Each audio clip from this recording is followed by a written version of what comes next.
जय हिंद दोस्तों। आज का टॉपिक है जनन अथवा प्रजनन यानी रिप्रोडक्शन। बात करें रिप्रोडक्शन एक कैसी प्रक्रिया होती है, तो यह एक बायोलॉजिकल प्रोसेस यानी जैविक प्रक्रिया होती है। तो कोई भी जीव प्रजनन करता क्यों है, तो कोई भी जीव अपने वंश एवं प्रजाति की निरंतरता बनाए रखने के लिए अपने समान जीवों को जन्म देता है, जिसे हम क्या बोलते हैं, जनन बोलते हैं, यानी कि रिप्रोडक्शन बोलते हैं। जो जीव जन्म देते हैं उनको जनक यानी पेरेंट्स बोलते हैं, और जो जन्म लेते हैं उनको संतान कहा जाता है। अगर हम बात करें जनन के प्रकार कितने टाइप के होते हैं, जनन दो प्रकार के होते हैं, एक अलैंगिक जनन और एक होता है लैंगिक जनन। अलैंगिक जनन की बात करें तो जब संततियों की उत्पत्ति नर एवं मादा युग्मकों के संयोग के बिना होती है तो उसे हम अलैंगिक जनन कहते हैं। चूँकि अलैंगिक जनन में एकल जनन यानी सिंगल पेरेंट से संतान की उत्पत्ति होती है। अब बात करो कि सिंगल पेरेंट से कैसे भी कोई एक इंसान से ही एक जीव से ही कैसे बच्चे उत्पन्न हो जाएंगे, तो यहाँ पर बात आती है कि यहाँ पर कोशिकाओं का समसूत्री विभाजन होता है। समसूत्री विभाजन की बात करें कि अगर कोई पेड़ है, पेड़ को अगर हम तोड़ दें और एक पेड़ की टहनी को तोड़कर और ज़मीन में लगा दें और दोनों फिर से एक नए पेड़ का निर्माण कर दें, तो ये क्या होता है, ये होता है कोशिका विभाजन। तो जिसमें कोशिका विभाजन बहुत तेज होता है, तो वो क्या होता है, जैसे कोई पेड़ भी होते हैं कि उनको अगर तुम तो लगा दो तोड़ के, तो क्या होता है कि वो उनको ज़रूरत नहीं होती, वो बस बीज से ही लगा दो तोड़ के, तो बीज से ही अपना एक नए पेड़ का निर्माण कर लेते हैं। तो ये क्या होता है, अलैंगिक जनन होता है। इसमें मेल और फीमेल की आवश्यकता होती नहीं है। इसकी एग्जाम्पल की तौर पर बात करें तो इसमें से एक कोशिकीय जीव हो गए या बहुत ही निम्न स्तर के पादप या जंतु हो गए। अब आता है सेक्सुअल रिप्रोडक्शन यानी लैंगिक जनन। लैंगिक जनन के लिए एक ही जाति के दो विपरीत लिंग वाले जीवों अथवा गोनेट्स बात करें तो अंग होता है, जो विपरीत लिंग वाले जो जीव होते हैं, जो उनके अंग होते हैं, जो रिप्रोडक्शन के लिए यूज होते हैं, उनको हम गोनेट्स बोलते हैं। एग्जाम्पल के तौर पर बात करें कि स्पंज, हाइड्रा, ईस्ट, ये सब क्या होते हैं, ये सेक्सुअल रिप्रोडक्शन के एग्जाम्पल यानी लैंगिक जनन के एग्जाम्पल है। ये भी सेक्सुअल रिप्रोडक्शन भी दो टाइप का होता है, एक लिंगी यानी यूनिसेक्सुअल और एक होता है बाइसेक्सुअल यानी द्विलिंगी। एक सेक्सुअल यानी कि वे एक लिंगी वो होते हैं जो कि ऐसे जीव जिनमें नर एवं मादा जनन अंग अलग अलग जीवों में होते हैं, उन्हें हम एक लिंगी जीव कहते हैं। एग्जाम्पल की तो जिसमें से नर और मादा जनन अंग एक ही जीव में पाए जाते हैं, उसे हम बाइसेक्सुअल यानी द्विलिंगी बोलते हैं। एग्जाम्पल के तौर पर बात करें तो फीता, क्रम केचुआ, तारा मछली, ये सब बाइसेक्सुअल होते हैं। और अगर एक लिंगी की पर बात करें तो कुत्ता हो गया, बिल्ली हो गया, भेड़ हो गया, बकरी हो गया, मनुष्य हो गया, ये सब क्या होते हैं, ये सब एक लिंगी जीव होते हैं। अब बात करते हैं जनन क्या होता है, गोनेट्स। बात करते हैं गोनेट्स की, तो गोनेट्स होता क्या है कि जो भी प्रजनन के लिए जो भी अंग आवश्यक होता है, जैसे मनुष्य में प्रजनन के लिए टेस्टिस यूज होता है क्योंकि उसमें ही स्पर्म का निर्माण होता है, और महिलाओं में ओवरी प्रजनन तंत्र है, गोनेट्स है, क्योंकि उसमें ही अंडे का निर्माण होता है। इसलिए मनुष्यों के जो यानी पुरुष होते हैं, पुरुषों में टेस्टिस और महिलाओं में अंडाशय की आवश्यकता होती है।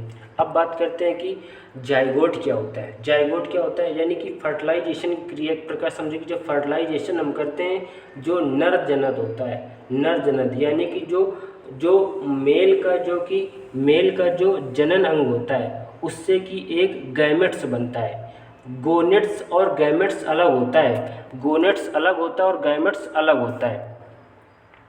अगर हम बात करें कि गोनेट्स क्या होता है, गोनेट्स तो सबको पता हो गया कि गोनेट्स होता है कि जो कि जनन अंग होता है। और अगर हम बात करें गैमेट्स की, तो गैमेट्स होता है कि जो नर जीव और फीमेल जीव से, यानी कि नर जीव से जो स्पर्म बनता है और फीमेल जीव से जो ओवरी से अंडा निकलता है, उसको हम गैमेट्स बोलते हैं। तो जब नर गैमेट्स और मादा गैमेट्स दोनों मिल जाते हैं तो जाइगोट का निर्माण होता है। इसी क्रिया को ही फर्टिलाइजेशन कहते हैं। अगर क्वेश्चन पूछे फर्टिलाइजेशन क्या होता है, तो नर जनन और मादा जनन के पश्चात यानी कि नर जाइगोट यानी कि नर गैमेट्स और फीमेल गैमेट्स यानी मेल और फीमेल गैमेट्स के मिश्रण से जो जाइगोट का निर्माण होता है उसी को हम निषेचन कहा जाता है।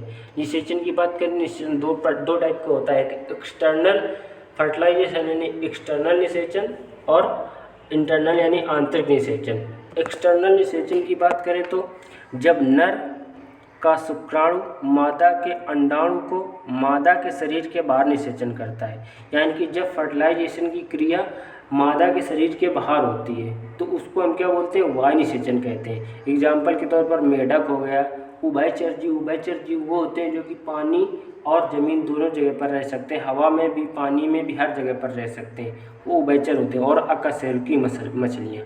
अगर हम बात करते हैं इंटरनल निषेचन की मतलब ये क्या होता है कि जो नर का जो शुक्राणु होता है यानी कि नर का जो स्पर्म होता है ये अगर ये फर्टिलाइजेशन करेगा तो मादा के शरीर के अंदर करेगा जाके, तो इसको क्या बोलता है, आंतरिक निषेचन। यानी जो फर्टिलाइजेशन की क्रिया होती है अगर मादा के शरीर के अंदर होती है तो उसको हम आंतरिक निषेचन कहते हैं। और वायु निषेचन जब फर्टिलाइजेशन क्रिया मादा के शरीर के बाहर होती है तो उसको हम वायु निषेचन कहते हैं।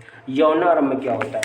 यौनारंभ की बात करें तो हम ये एक मनुष्यों में यानी किसी भी जीव में शारीरिक और मनोवैज्ञानिक परिवर्तन को हम पुबर्टी यानी कि यौनारंभ बोलते हैं। ये चाइल्डहुड यानी बचपन और एडल्टेशन यानी किशोरावस्था के बीच की आयु को हम यौनारंभ बोलते हैं। इस अवस्था में शरीर वृद्धि की दर बहुत तेज होती है।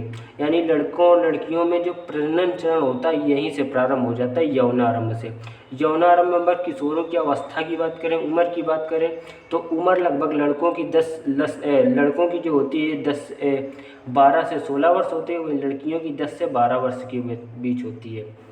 यौना जो कि पुबर्टी की एज होती है, पुबर्टी की जब एज हो जाती है तो किशोर होते हैं, किशोर के शरीर में जो कि सेकेंडरी सेक्सुअल कैरेक्टर यानी द्वितीयक लैंगिक लक्षण पता चलने लगते हैं। जैसे कि क्या होता है कि लड़के और लड़कियों में कुछ समान होते हैं। लड़के लड़कियों में समान क्या होता है, लड़के और लड़कियों में समान लक्षण क्या होता है कि मतलब लंबाई में वृद्धि होना, पसीना आना, आर्मपिट यानी कांख में बाल जमना, जनन क्षेत्र यानी कि जो प्यूबिक रीजन्स होता है वहाँ पर बालों का उगना तथा तेली ग्रंथियों का सक्रिय हो जाना, ये क्या होता है, सेकेंडरी सेक्सुअल कैरेक्टर होते हैं यानी द्वितीयक लैंगिक लक्षण होते हैं। अगर हम लड़के और लड़कियों की अलग अलग बात करें कि लड़कों में कौन से द्वितीयक लक्षण होते हैं और लड़कियों में क्या कौन से अलग लक्षण होते हैं, तो जो लड़कों के द्वितीयक लक्षण होते हैं मांसल शरीर यानी मस्कुलर बॉडी हो, कंधे चौड़े हो जाए, आवाज़ का भारी हो जाए, टेस्टिस का विकास हो जाए, टेस्टिस का विकास ऐसा हो जाए कि वहाँ पर वीर्य का निर्माण होने लगे।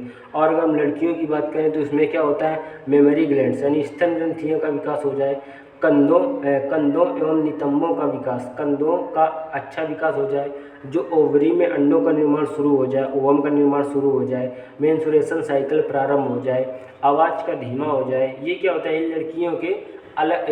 लड़कियों के जो सेकेंडरी सेक्सुअल कैरेक्टर्स होता है ये होता है। लेकिन आज हम बात कर रहे हैं ह्यूमन रिप्रोडक्टिव सिस्टम में मेल और फीमेल दो लोग भाग लेते हैं, इसलिए आज हम सिर्फ बात कर रहे हैं मेल रिप्रोडक्टिव सिस्टम की यानी कि पुरुष प्रजनन तंत्र की। अगर हम बात करें पुरुष प्रजनन तंत्र में कौन कौन से अंग भाग लेते हैं तो नंबर 1 में भाग लेता है टेस्टिस हो गया, epididymis, vice difference, seminal vesicle, prostate ग्रंथि, कॉपर ग्लैंड, यूरेथ्रा और पेनिस। ठीक, अगर हम बात करते हैं वाइस डिफरेंस क्या होता है, अगर हम वाइस डिफरेंस की बात करें, अगर हम टेस्टिस की बात करें तो टेस्टिस ये दो जोड़े के रूप में मनुष्य के शरीर में पाए जाते हैं, यानी इनकी संख्या 2 होती है और इसकी जो सामान्यता 4 से 5 सेंटीमीटर लंबे होते हैं और 2 से 3 सेंटीमीटर चौड़े अंडाकार होते हैं और ये जिस थैली में होते हैं उनको हम वृषण कोष कहा जाता है। जहाँ पर भी कोष का शब्द को उपयोग हो जाए तो इसका मतलब होता है किसी यहाँ पर कोई ना कोई चीज़ रखी है, यानी थैली समझ लो।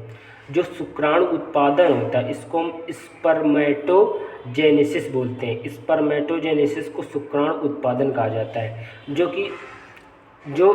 शुक्राणु उत्पादन के लिए जो टेम्परेचर चाहिए वो मनुष्य के टेम्परेचर से कम चाहिए। इसी कारण जो कि टेस्टिस होते हैं ये शरीर के बाहर एक थैली में उपस्थित होते हैं। दोनों वृषणों यानी दोनों टेस्टिस के ऊपर एक पतली कुंडलित नलिकाएं होती हैं जिन्हें हम सेमिनल वेसिकल्स बोलते हैं। क्या बोलते हैं? जिन्हें हम सेमिनल वेसिकल्स बोलते हैं।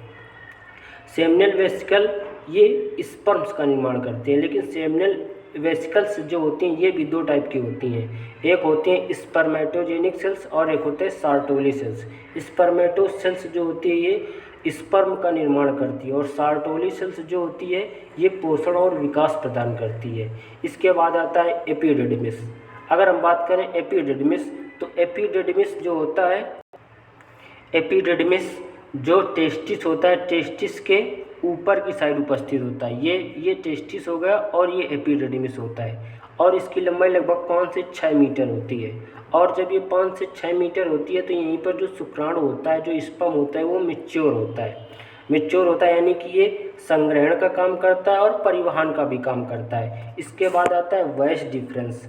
वेस्ट डिफरेंस होती है जो कि सेमिनल वेसिकल और एपिडिडमिस को जोड़ने का काम कौन करती है? Vas deferens. सेमिनल वेसिकल और एपिडिडमिस को जोड़ने का काम करती है वेस्ट डिफरेंस। जो वेस्ट डिफरेंस होती है ये परिपक्व जो मैच्योर स्पर्म होता है इसको यूरेथ्रा तक पहुंचाने का काम करता है। लेकिन अब इसके बाद आता है सेमिनल वेसिकल्स।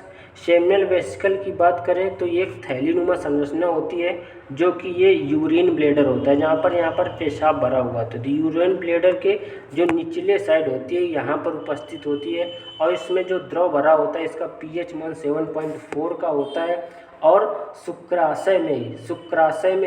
शुक्राशय द्रव में फ्रक्टोज उपस्थित होता है जिससे कि स्पर्म में फ्रक्टोज की मात्रा बढ़ जाती है।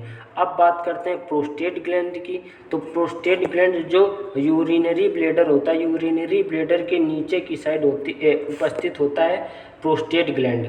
प्रोस्टेट ग्लैंड का पीएच मान 6.5 होता है और ये इसका जो वीर्य में होता है, वीर्य में 15 से 25% भाग का निर्माण प्रोस्टेट ग्लैंड में होता है। शुक्राणुओं का पोषण और सुरक्षा यही देता है। कौन सा? ये जो होती है प्रोस्टेट ग्लैंड। प्रोस्टेट ग्लैंड के बाद हम बात करते हैं काउपर्स ग्लैंड की। अगर हम काउपर्स ग्लैंड की बात करें,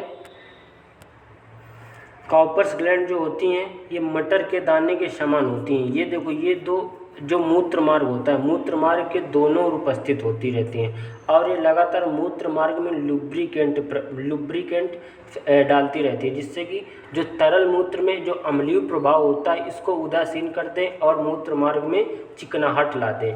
ये इसका काम होता है अब इसके बाद करते हैं कि यूरेथ्रा क्या होता है। यूरेथ्रा मतलब होता है मूत्र मार्ग। तो मूत्र मार्ग ये होता है, इसकी लंबाई लगभग 8 इंच या 20 सेंटीमीटर के लगभग होती है और एक ये पेशीय नली होती है जो कि पेनिस तक विस्तृत होती है। कहाँ से? यूरिनरी ब्लैडर होता है, यूरिनरी ब्लैडर से पेनिस तक विस्तृत होती है और फिर इसके बाद शुरू हो जाता है पेनिस। ये जननांग होता है, पुरुषों का वाह्य जननांग होता है और ये एक विशेष प्रकार के स्पंजी ऊतकों से निर्माण होता है। जो कि ये क्या होता है कि जब प्रजनन की प्रक्रिया में यही अंग उद्दीप्त होकर योनि यानी स्त्री जननांग में प्रवेश करता है और मैथुन की क्रिया संपन्न होने पर वीर्य जो वेजिना में छोड़ता है यही पेनिस जाके छोड़ता है। तो ठीक है दोस्तों, ये बताइएगा ये क्लास कैसी लगी। जय हिंद।